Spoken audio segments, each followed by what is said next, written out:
Now can you guess which doll this is? That's right, it's Anna. Now this is really good because look, you can take off her clothes and then put on some other ones. And we've got two dresses here, one is blue and one is pink. Should we open it up and have a look? This beautiful blue dress with the purple cloak. And then we can just slip her out of there and put her into her pink dress.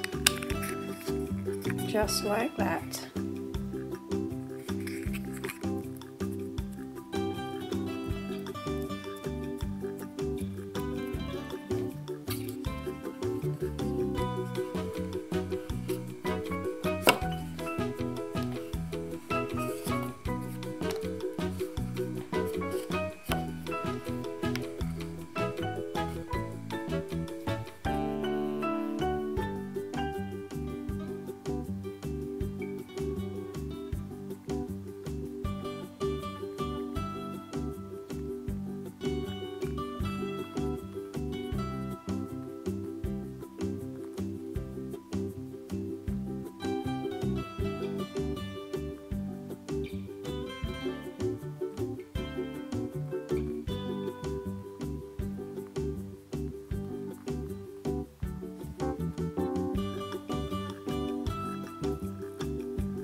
This little cutter is just something I have for cake decorating, but works so well with this. You just push it out, out they come.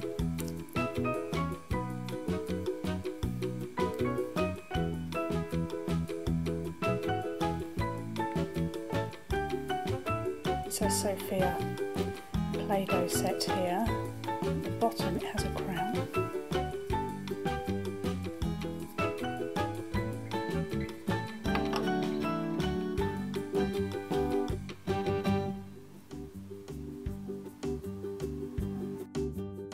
Thanks for watching and stay tuned for more from Frozen and Play-Doh.